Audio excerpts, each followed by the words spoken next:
We will continue, inshallah, with our series Lessons from the Quran. And today is a very special topic, which also comes from Surah Baqarah that we have been talking about in the last few weeks. Let's start, inshallah. A'udhu billahi minash shaitan rajim. Bismillah ar-Rahman ar-Rahim.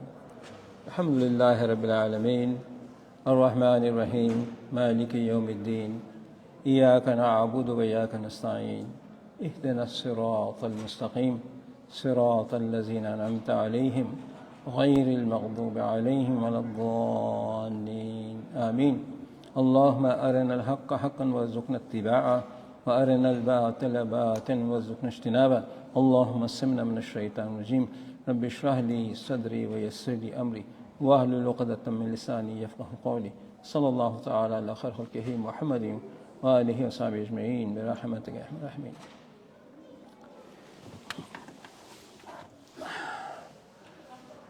أعوذ بالله من الشيطان الرجيم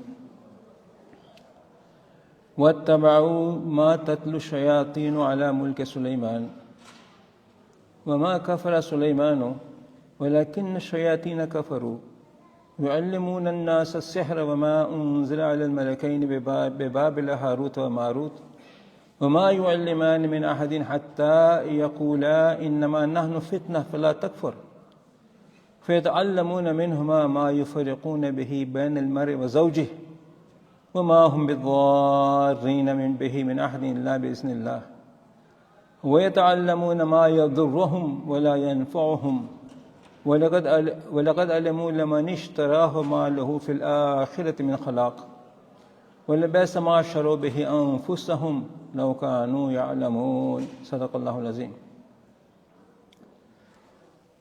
This is verse number 102 from Surah Baqarah.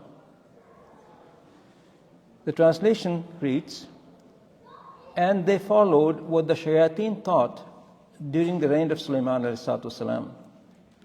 It was not Sulaiman who disbelieved, but it was the shayateen who disbelieved. They taught the people witchcraft and magic and what was revealed in Babylon, the two angels Harun and Marut. They did not teach anybody until they had said, we are but a test, so do not lose faith. But they learned from them the means to cause separation between man and his wife. But they cannot harm anyone except with Allah's permission. And they learned what would harm them and not benefit them. Yet they knew that whoever deals in it will have no share in the hereafter. Evil is the need. Evil was the price for which they sold their souls, if they only knew.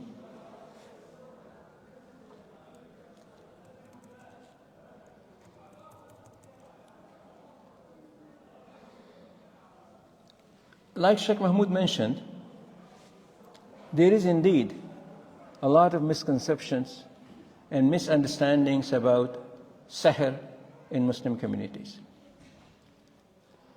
One of the reasons for these misconceptions is that Saher provides a very good excuse for people not to take responsibility. Taking personal responsibility in the issues that we have in the relationship is not easy. But if we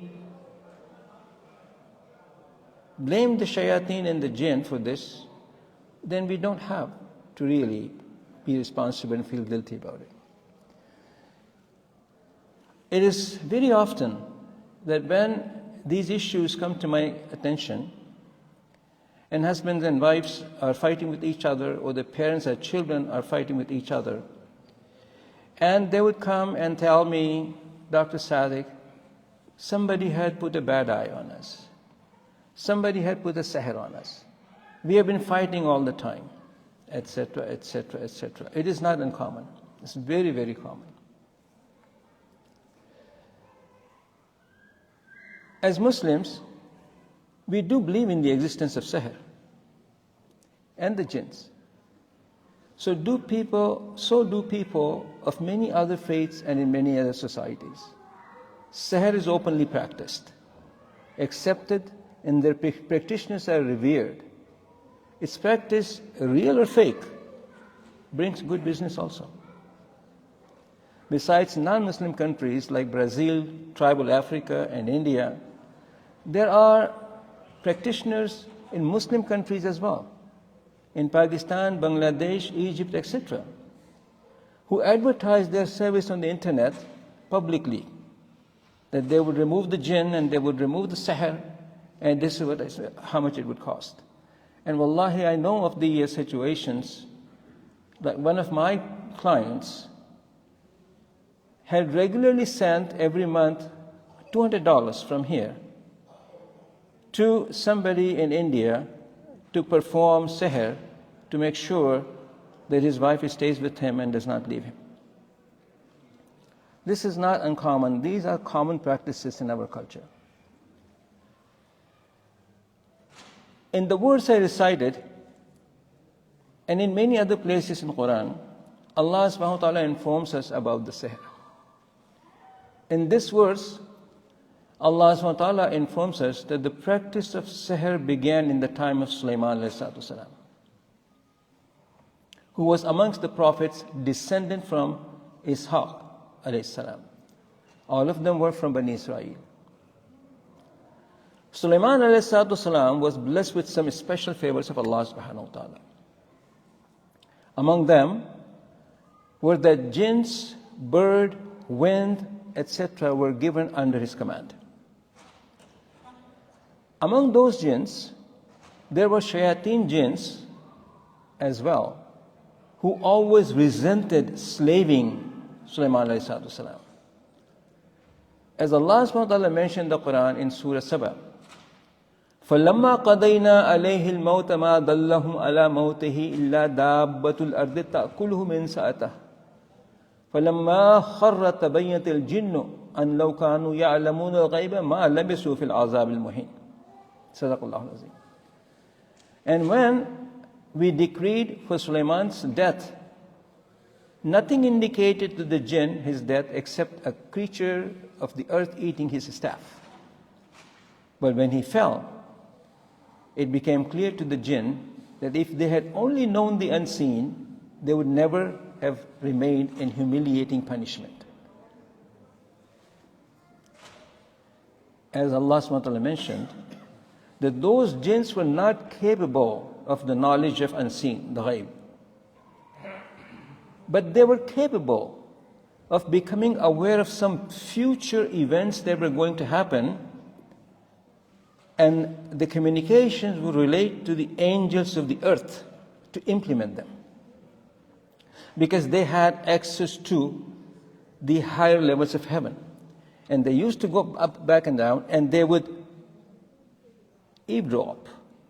When they were eavesdropping on these angels, which were giving commands from Allah subhanahu wa ta'ala through the angels of the heavens down to the angels of the earth to be implemented in the coming days, they would hear some of it and come back down, and they would relay that information to their human counterparts on the earth.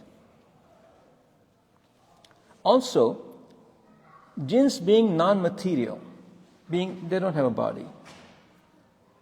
They are not made of material body.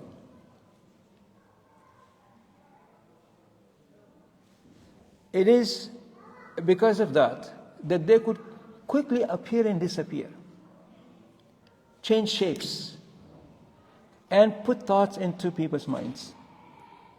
Were feared and revered by the Israeli people. Jinn also had knowledge of incantation that helped them to perform magic. Israelis were so impressed by these powers of the jinn, they had lost their sense of differentiating between miracles from magic. And they so wanted to learn this magic, to test their iman and to guide them to differentiate between magic and miracles. Allah subhanahu wa ta'ala sent two angels in human form, Harut and Marut, with this knowledge of magic. Remember, the source of all knowledge is Allah subhanahu wa ta'ala. all knowledge is from Allah subhanahu wa ta'ala. They used to warn people of the danger and harms of such practices. But instead of listening to their warnings, these people would go to them and beg them to teach this magic, through which they could influence people's mind, influence relationships of the husbands and wives, and affect their minds. Why did the angels teach them this knowledge? If this knowledge was forbidden, why was it that Allah sent that knowledge to the earth? And why would these angels teach them this knowledge? It was a test of their loyalty to Allah subhanahu wa ta'ala and their faith. Just like Allah subhanahu wa ta'ala has warned us that intoxicants are haram and harmful, but these intoxicants are still available. They remained available. And even the knowledge of how to make them also was available. Same logic. Allah subhanahu wa ta'ala informed them that this magic through which you can gain these powers is haram, is not good for you. It's going to cause you harm in this life and the life hereafter, and you will suffer from it. But the knowledge was made available. Knowledge is knowledge is knowledge. This is why, although performing magic is haram, learning magic to do these haram things is haram, and it is very likely to take you out of Islam completely. But learning the same knowledge to figure out how it works and how to fight back and how to treat it is acceptable. It is just like diseases and medicine. The knowledge of the disease, learning the knowledge of the diseases and the symptoms of the diseases, and what medications will work and not work, is permissible. So it all depends upon the intention of why one would perform or learn this knowledge. When Sulaiman ﷺ found out what people were doing with this magic, he confiscated all magical incantations and methods people had learned from the shayateen jinn. And he put it in a box and buried it under his throne. Performing magic was prohibited. After Sulaiman ﷺ passed away, the jinns convinced the Israelis, the people, that Sulaiman was no prophet. That he performed all those miracles with magic. He was a magician. He was a Saher. And with this, he controlled everyone and everything. But the jinns were prohibited to come near to the throne of Sulaiman ﷺ. So they got the people to dig it up. The books of incantations were dug up from under his throne. Their belief in the secret occult knowledge became very strong. It still is. If you have heard of a knowledge base called Kabbalah, if you haven't, look it up. Kabballah. Kabbalah is the sacred book of occult sciences, incantations. And this is one of the very secret book maintained by the Jews. The belief is that secret occult knowledge became very strong and was inherited from generation to generation and was practiced regularly. It is because of these beliefs that Israelis always accuse their prophets of magic. When they perform miracles, In the story of Musa alayhi salatu wasalam, when he came to Firaun with miracles, he accused him of being a Saher, who only meant to strip them of their power and their government and take over. So what did he do? He summoned all the known high magicians to defeat Musa alayhi salatu wasalam. Because magic in the time of Firaun was prevalent. This is why Allah subhanahu wa ta'ala has sent Musa alayhi salatu wasalam with all those miracles. Because they needed to learn the difference between the miracle and the magic. The magician came, and first of all, they asked Firaun, what will be their reward if they defeated Musa's magic? It is in the Quran. What will be our reward if we defeated Musa's magic? Alayhi salatu wasalam. Why did they not strip Firaun of his powers and take over the power through their magic long before? Understand? We read these verses, but we never think about this. Like, if that magic was that powerful, and they were so scared of it, including Firaun, why is it that these Saher, these magicians, did not perform magic on Firaun, stripped him his power, and took over? What does that tell us? It doesn't have that kind of power. The reason I'm mentioning all of this is to see what we can learn from this, and that our thinking is right, that we don't have misperceptions about this. Magic, Saher, has no such power. Let's go on. As soon as they were done performing their magic, and threw their ropes and their staffs, and they appeared as slithering snakes everywhere. And Musa was scared. Allah subhanahu wa ta'ala comforted him and asked him to throw his staff.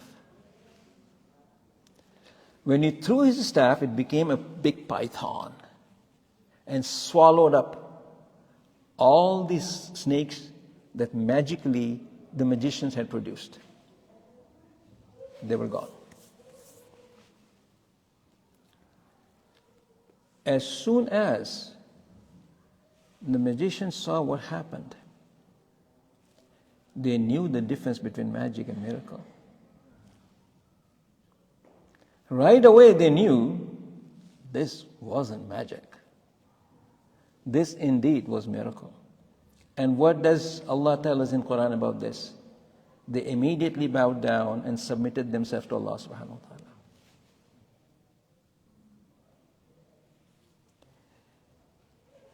This was the test.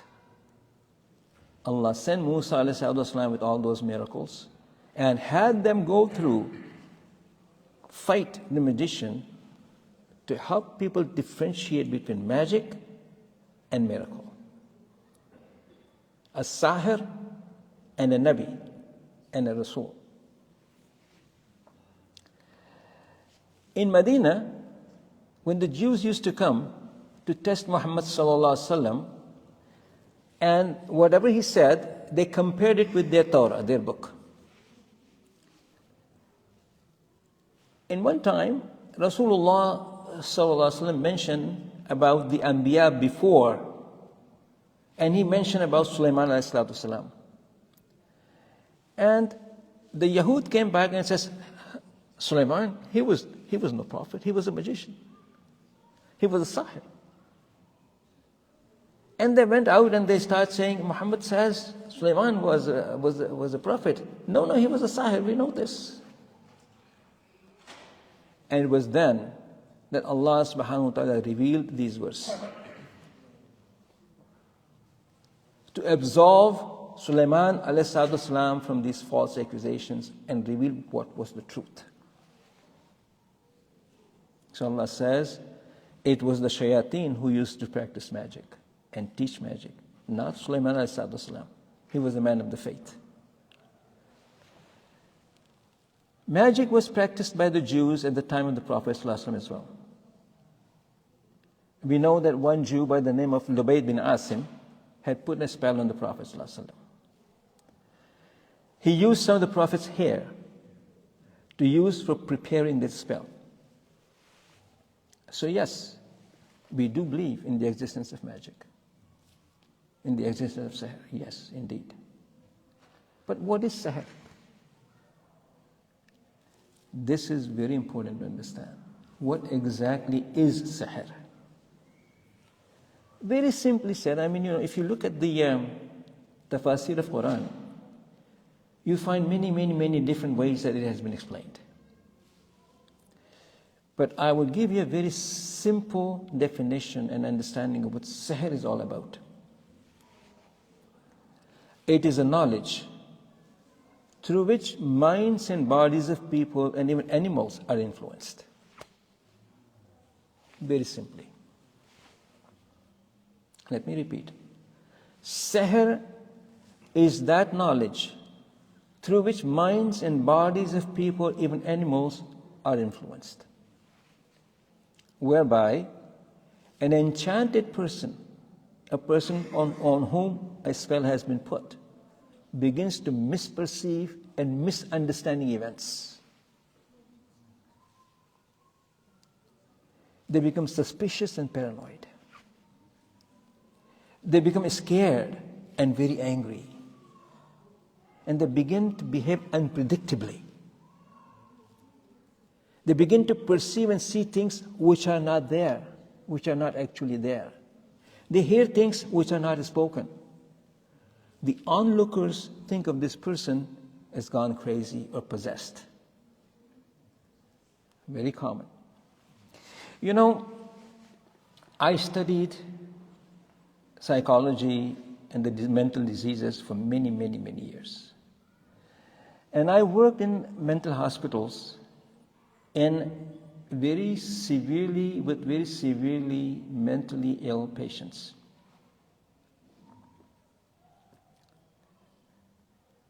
You see, the modern psychiatry, modern psychology, does not believe in anything else but seeing everything as a disease. It's a disease. I, being a Muslim, knowing what I'm telling you now, knew that shayateen and Saher are capable of putting into people's mind and make them hear and see things which are not there. It happens now. It happens now. I started to talk to these quote-unquote schizophrenic people. And when I would tell them that perhaps they are not suffering from a mental illness, perhaps that what they're hearing and seeing, they are hearing and seeing, although it is not there, but for some reason they become able to hear and see some things that others can't. Remember, jinns and angels have the ability to appear to some people and not appear to other people. Remember when Jibreel ﷺ used to come to Rasulullah ﷺ, he would see Jibreel ﷺ, other people won't. So jinns and angels both have those capability that they can appear or not appear to someone and appear to someone. And they put thoughts in your mind whereby they make you believe that you are seeing something, although it is not there. And the waswas that they put in your mind you think of like somebody's talking to me. I have dealt with these patients all the time, and I still deal with them. When some severely ill person would come and say, I hear somebody speak to me. I hear somebody talk to me. What does he talk to you about? He talks to me about doing bad things, evil things. He scares me. It's not uncommon. It happens. Is it mental illness? Not necessarily. Remember, there's a verse of Quran, the meaning of which is roughly translated, that in the day of judgment, people who have utilized usury, taken interest in eating haram, will wake up as if they had been led to become crazy with the touch of shaitan. As if shaitan's must has touched them and they've gone crazy. Okay. But that means that if shaitan's touch is possible to make somebody go crazy, then it is not necessarily mental illness. You have to deal with it with different treatment rather than with medications. You know what? The most interesting thing during my practice was, then when I explained to people that what they are experiencing may be real for them, that it can happen. The intensity of their symptoms decreased. I suffered one time pretty badly because in the hospital there was a lady, who I mentioned. She was going through these hallucinations, hearing things and seeing things. And I mentioned to her this possibility, that maybe what she's hearing and seeing is not the mental illness, but for some reason she's able to see and hear things that others can't. It made her so relieved, but the next day when her psychiatrist came, she told him that. And he said, "Who told you that?" This is Dr. Sadek. I was summoned to the office. And I would say, "What are you doing with these patients? Why are you telling them things that are not true? Are you telling them to get off the medications? That you're going to make them more sick?" See, because the Western psychiatry and psychology is quite single-minded.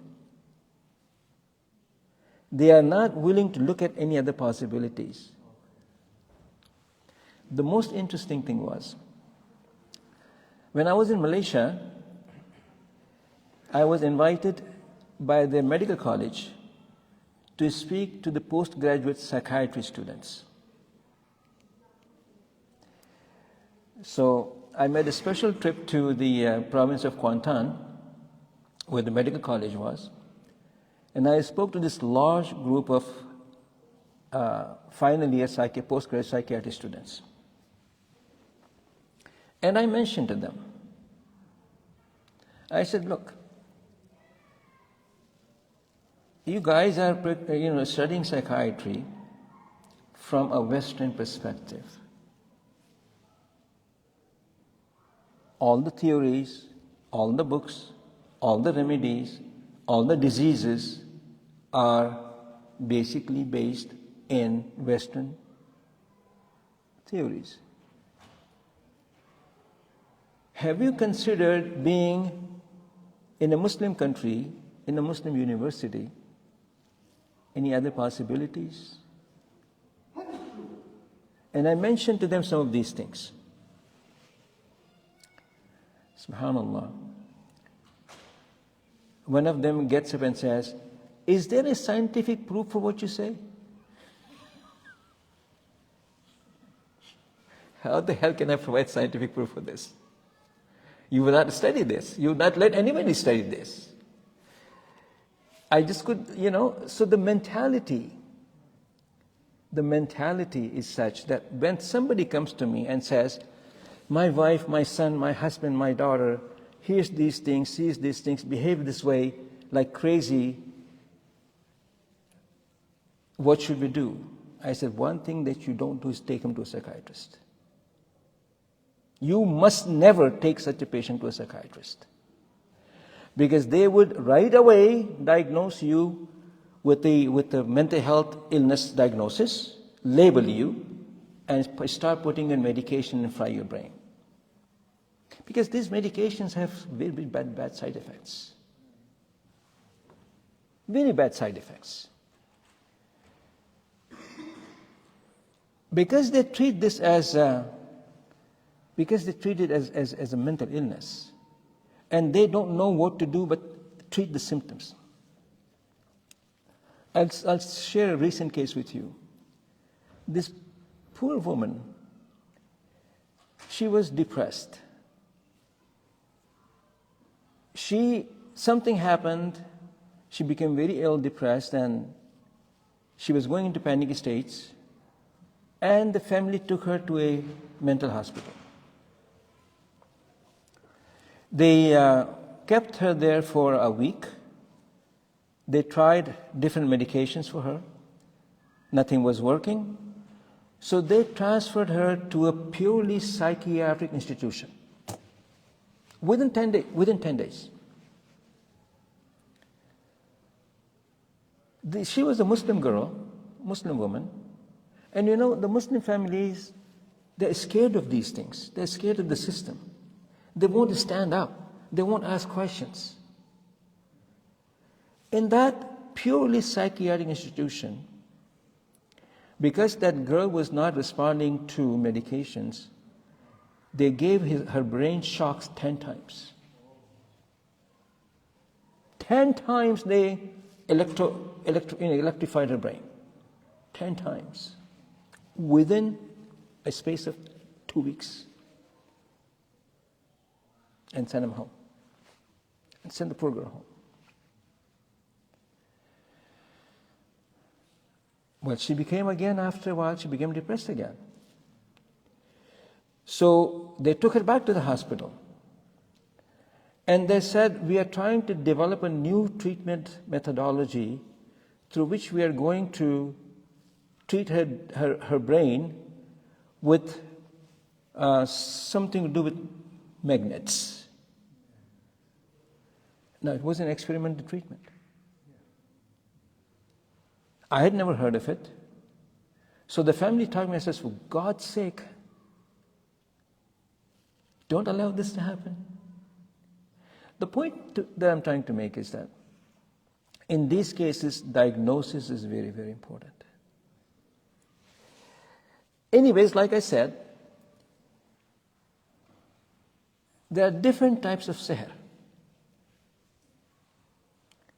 One which are basically tricks, and through psychological knowledge influencing people's mind to see, hear, and believe which is not actually there. The stage magicians perform this. You see, we human beings are very vulnerable.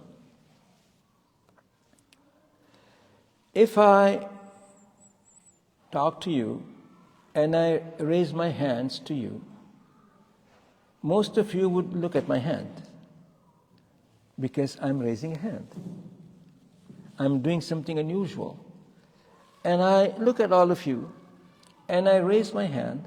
You will always be focused on what I say and my hand, like what is he going to do now?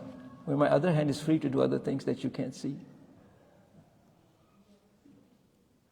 So they use this human knowledge of psychology to perform these tricks. Hypnosis is one of them.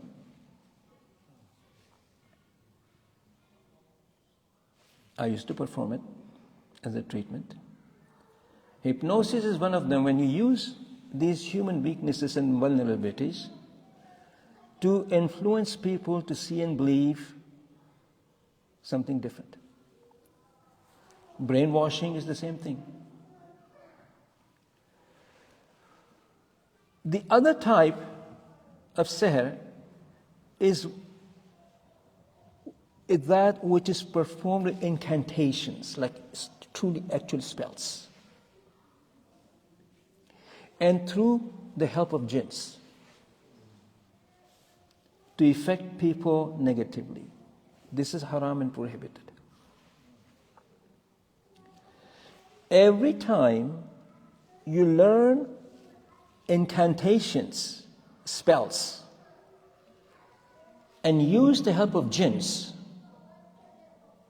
these incantations will not be from Quran or from any halal things. They would be from bad, haram, wrongful things. And because they seek the help of shayateen will make them do the haram things and disobey Allah subhanahu wa ta'ala to help them. Because their job is to lead them astray from Allah subhanahu wa ta'ala. Simple as that. This is the type of magic that was performed on Rasulullah sallallahu alaihi wasallam.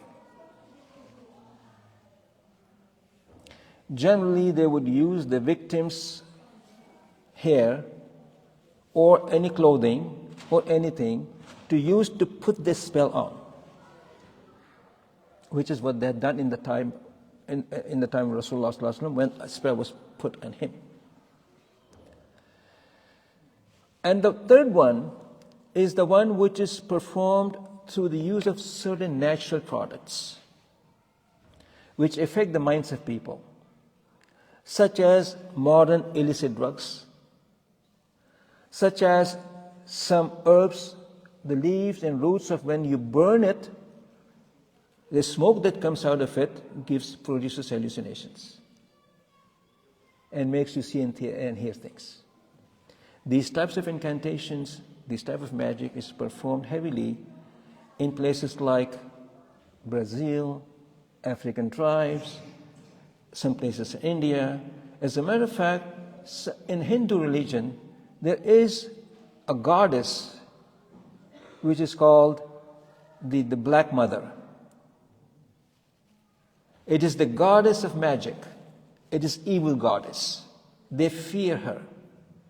And they produce the images of her with many heads and many hands and scary looking. And they actually worship it.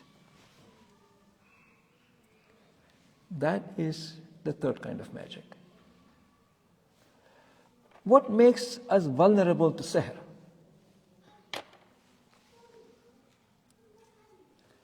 Why is it that it works on somebody and doesn't work on somebody?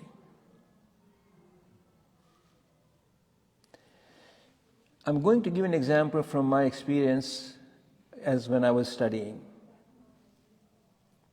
We were studying a course in hypnosis. And after those studies, I was sitting among some people, and these are all my colleagues and friends at that time in the university. This is back in California. And they said, "So, Dr. Sadiq, I understand that you can do hypnosis." I said, "Yeah, I've learned to do it." He says, Could you demonstrate it to us?" I say, everybody's not hypnotizable. Some people are, some people are not. But I can try. So I use the methods that people used to put people under trance. And after it appeared that people were under trance, I just asked them to do one thing simple. I said, you would start to count from 1 to 10, but you will not remember number 7. See how the mind gets influenced. So they all started to count 1, 2, 3, 4, 5, 6, 8, 9, 10. Except one person.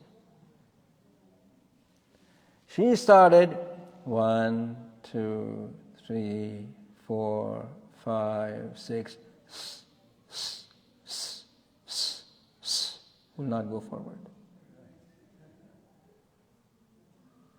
Because her mind will not accept it.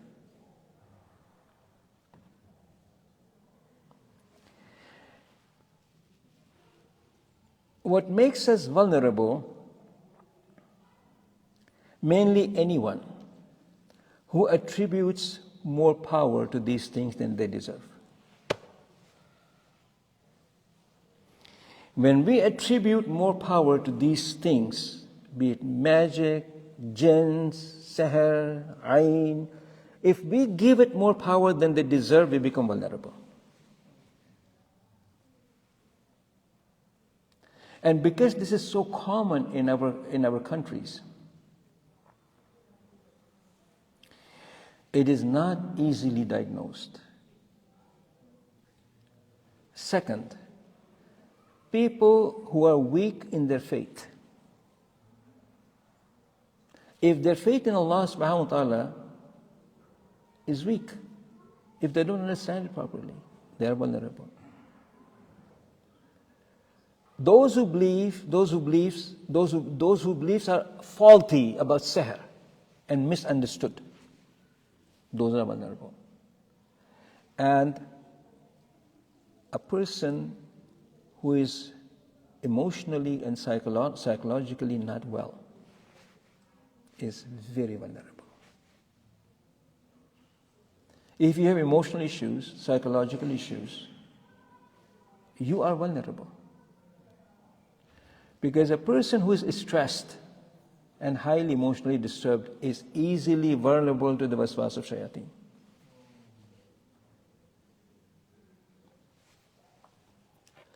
The remedies are not that difficult.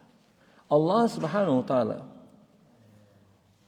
if He has created a disease, He has also created the treatment for it. We believe that. So, if treatment can be easily avoided by properly understanding what Saher is and replacing the misconceptions with the healthy understanding of the topic. Number 2, helping the person become emotionally and physically strong. Number 3, in rare cases, it requires expert knowledge to ward it off. This also may include ruqyah, recitation of Quran, and reciting some awrad with specific words, specific numbers, and specific numbers of times every day. These awrad are straight from Quran, not from anywhere else. And in worst cases, experts with special knowledge of these magical incantations and how to dispel it are needed. But those are very rare cases.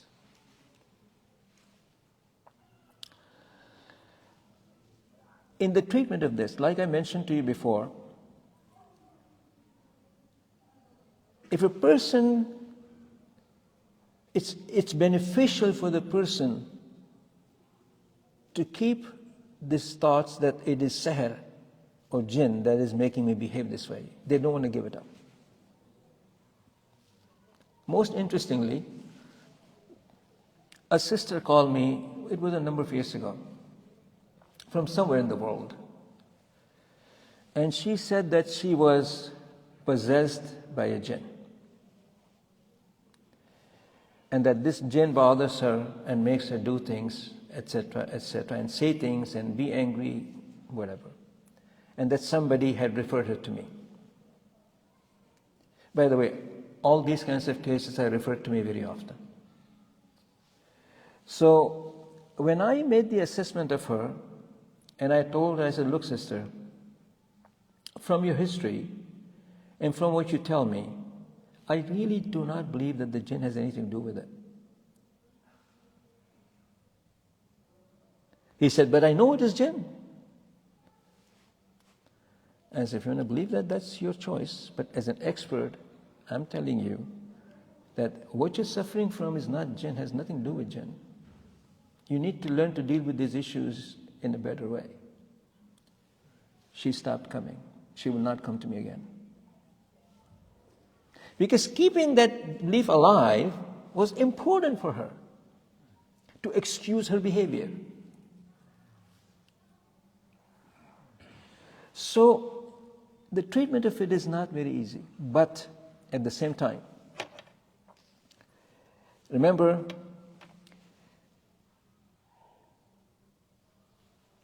if there is truly a Saher or a jinn affecting a person, it is not very difficult to diagnose if you know what it is that you're looking for. But you need an expert eye to be able to see that. Like I mentioned, people who have emotional and mental problems, psychological problems, relationship problems, they are very vulnerable to it. But in some cases, like I'm just going to mention to you 2 cases that were very genuine.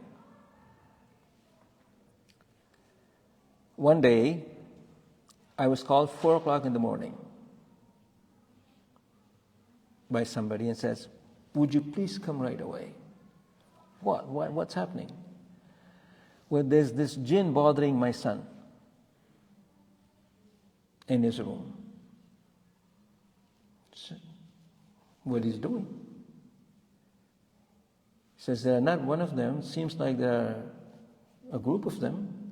And they shake his bed. His bed is shaken all over the place. And he's scared to death. And we don't know what's going on." That is not a psychological problem. That is not a magic trick. There's something wrong.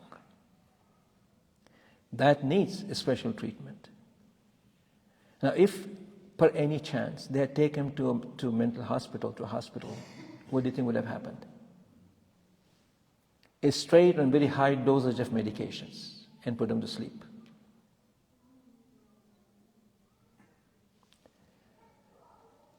And anyways, so I started to begin the treatment for it. He was relieved. He got better. Gradually stopped happening. And then one day, he came to me and he showed me his arms. He says, "Look what they did to me."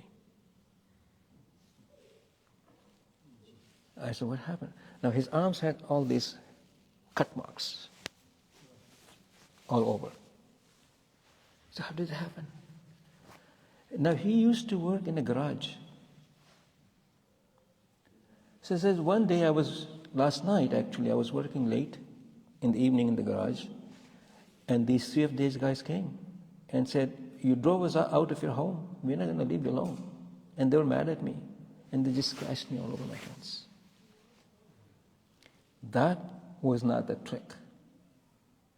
That was not an emotional problem or a psychological problem.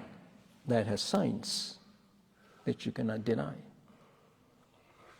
So these things are diagnosable, but you need to have an expert eye to rule out all the other possibilities. Unless you rule out all the other possibilities, don't start treatment. Don't assume anything. See, what happens is, when some of these people go to shuyukh, they immediately say, "It's ayn, or it's sahr, or it's jinn, we are going to do a ruqyah." And they keep doing ruqyahs after ruqyahs after ruqyahs after ruqyahs with no permanent solution. As a matter of fact, many of these cases, after these ruqyahs, the shuyukh have referred to me. Why is this ruqyah not working? because maybe it's not a jinn problem. You see, people say, but when the Sheikh was reading on me, I felt like somebody's going crazy inside me, and this and that and whatever not, and they show all these, symptoms of like some jinn is not liking the Quran and stuff like this. But that's also a learned psychological behavior that you hear about. I'm going to give you a very interesting case about this very quickly. What time is Isha? 9:11. What time is now? Okay. So, what was I saying? I forgot. Yes. SubhanAllah, I skipped my mind.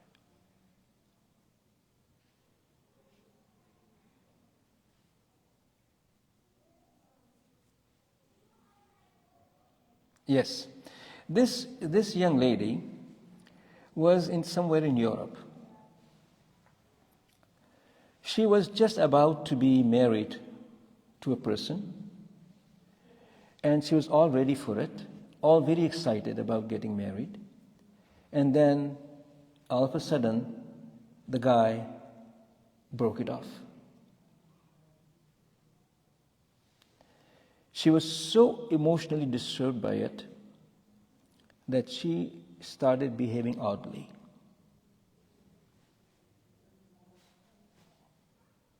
It's not uncommon. She started to behave oddly.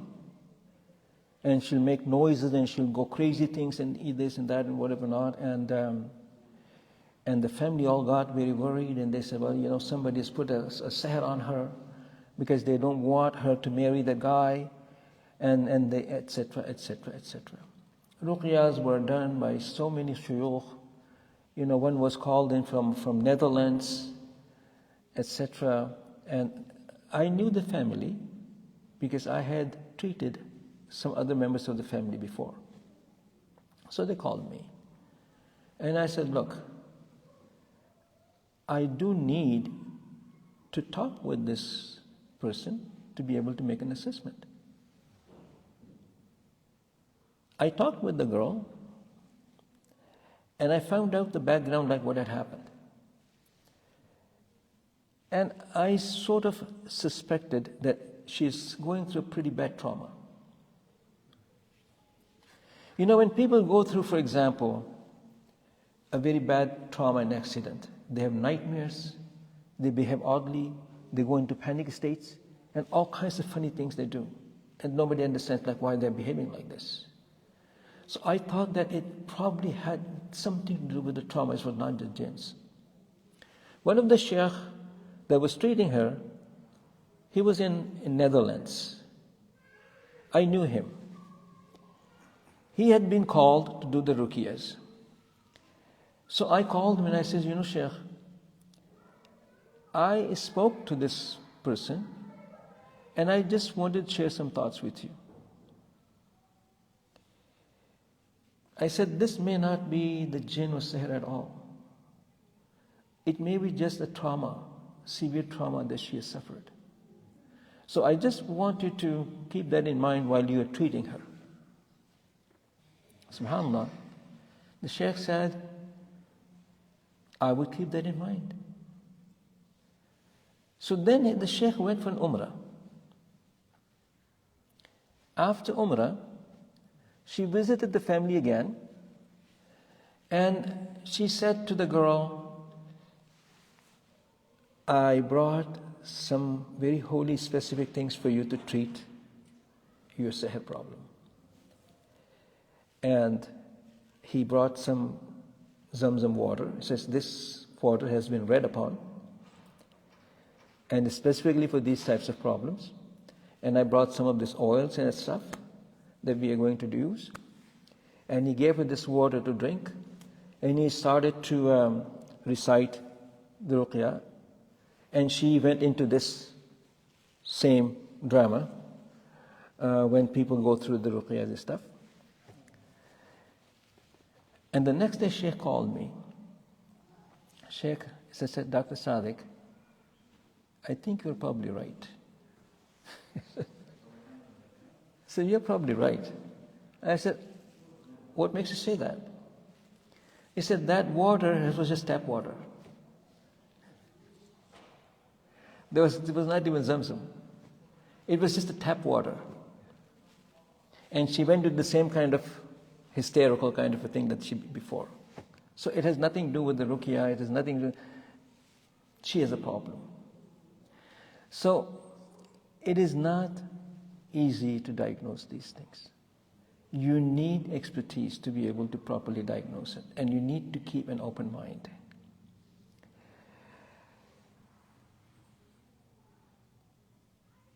After all the other possibilities are exhausted, then you begin to suspect Saher. Or if there are very unusual kind of behavior that is being shown, then you think about that is not possible. But to end this, I'm going to give you a preventative measure that you should use every day and every morning and every night to protect you from these evil effects. So here's what you do. You recite A'udhu Billahi Minash Shaitanir Rajeem 3 times. Then you recite Bismillah Ar-Rahman Ar-Rahim 3 times. Then you recite 3 times A'udhu bi kalimatillahi tammati min sharri ma khalaq. Then you recite 3 times with Bismillah Surah Ikhlas, Qul Huwallahu Ahad. Then you recite 3 times Surah Falaq, Qul A'udhu bi Nas, Qul A'udhu bi Falaq. Then you recite 3 times Surah Nas, Qul A'udhu bi Nas. Then you recite 3 times Wallahu khairun hafiza fahuwa arhamar rahimin. Wallahu khairun hafiza wa huwa arhamar rahimin. Then you recite 3 times وَأَنَّ اللَّهَ قَدْ أَحَاطَ بِكُلِّ شَيْءٍ عِلْمًا. وَأَنَّ اللَّهَ قَدْ أَحَاطَ بِكُلِّ شَيْءٍ عِلْمًا. Then you recite Salwatul Rasul 3 times. Any Salwatul Rasul. Then you blow on your hands and you wipe your hands all over the body, and then you blow it on your finger like this and circle in the place that you're in, and you're protected.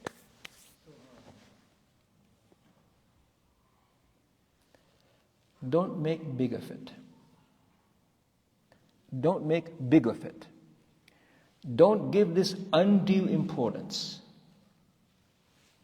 Yes, we believe in it is possible. It can happen. We know that. But true magic spells is rare. And the true expert to be able to deal with are also rare. Most of them are in business because it brings in good money.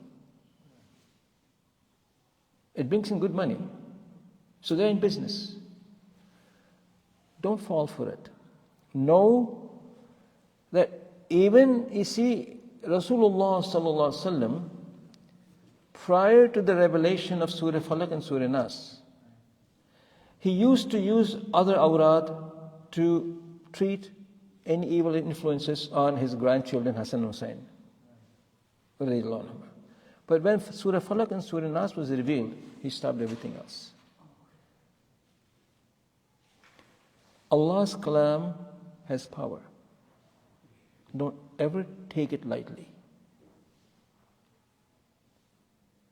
If you believe that, if you have that faith, jinns and Saher will not bother you. And if they did, they will not have any significant effect on you and can easily be dealt with. It can happen. And this is where I would stop and ask questions. If any questions are there, you can ask now. Please come close because I don't hear from that far. If you have a question, come close. Just very simple. When should you recite it? In the morning, after Fajr? I would suggest that you recite this every morning before you begin your day. So after Fajr is a good time to do it. And you recite this after Isha when you're going to sleep. And then you're protected 24 hours. Inshallah. Inshallah. But have faith that it will protect you. Having faith is very important. If you don't have faith, in the medications you are taking, you will not benefit from it.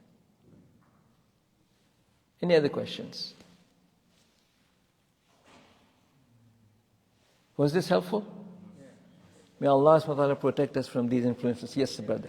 One person in the family does it, the amal you have told, and he just do to the other one. So all others will have the same. Would be, could be, but we teach this to all our family members. Everyone has to be known. Because it's very simple. It's not difficult. There's only 2-3 kinds of verses that we are not aware of. Like, for example, everybody may not remember it. And فَاللَّهُ خَيْرٌ حَافِظًا وَأَرْحَمُ الرَّاحِمِينَ, everybody may not remember it. And وَأَنَّ اللَّهَ قَدْ أَحَاطَ بِكُلِّ شَيْءٍ عِلْمًا, everybody may not. Just 3 things which you just recite every day, it will become automatic. But it should be taught as a preventive measure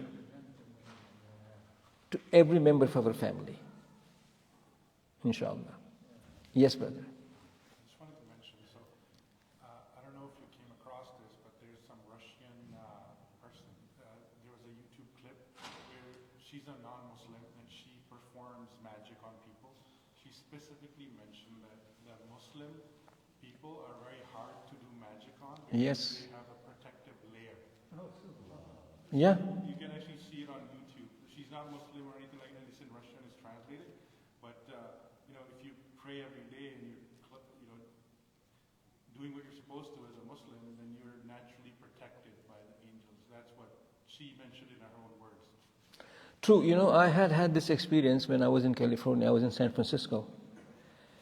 And it was at that time that I was studying these things. And there was a group of people in Riverside where I used to go for a meeting every week. And they said that there is a woman who is able to look into you and tell you about your previous lives. And I was interested in all those things because I was studying it. So I called them and I said, can I have a time to meet with you? She said, of course. She gave me a time, and I went to see her. And I said that I heard that there's somebody in your group that can read people's past lives. And they can get into the person's brain. She says, yeah, all the time. I says, okay, can you please somebody read my life, past life? She said, I'm going to call somebody. Says, can you wait for an hour or two? I said, yeah, I'm going to call somebody. So this other lady comes, and she asked me to sit down comfortably in a chair. And she sat in front of me. And she started, God only knows what she started doing. She just closed her eyes and started reciting some things and some things and some things. And she said, I see you on a ship. You are a very important person on that ship of the king. And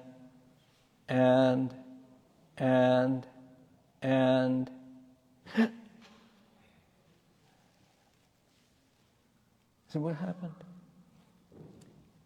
She said, I don't know. But there's a wall of light in front of you I cannot penetrate. It's a true experience. She says, there's a wall of light in front of you, I cannot penetrate it. You know why that happened? Because I believed she has no power. I thought perhaps you were reciting something. I was not reciting anything. I was not reciting anything. I knew this lady has no power. It is that belief. It is that belief. This understanding the belief properly and truly having a conviction of it is very powerful. Yes, brother. That any magic that happens, it happens because of the will of Allah. So even if a person is successful That has nothing to do with them. It has to do with Allah testing you. So if you believe that something's happening to you, you should just ask for forgiveness from Allah subhanahu wa ta'ala and ask for a remedy from Allah subhanahu wa ta'ala. What do you say about that? Absolutely. This is part of the verse that I just read. وَمَا هُمْ بِضَارِّينَ بِهِ مِنْ أَحَدٍ إِلَّا بِإِذْنِ اللَّهِ.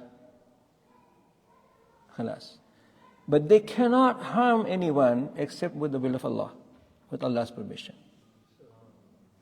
They can perform the magic, but its effect on you will be only if Allah permits it.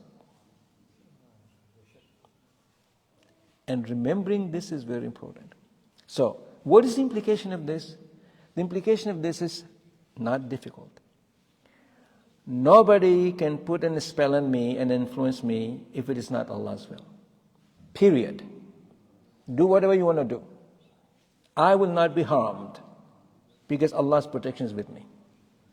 And if it is my test to be harmed, for Allah to test my iman and my faith, then it will be affected. But it will not harm me too much. I will still be safe. And this is the healthy belief that we need to develop and cultivate and get rid of the old misperceptions about this. Okay, anything else? May Allah subhanahu wa ta'ala protect us from all these evil influences. And may Allah subhanahu wa ta'ala give us the wisdom to properly understand our faith and believe and have faith in the power of Allah subhanahu wa ta'ala above all powers in the world. And when that happens, nothing in the world would harm us. اللهم صل على سيدنا محمد وعلى سيدنا محمد وعلى وصحبه وسلم سبحان ربك رب العزة عما يصفون وسلام على المرسلين والحمد لله.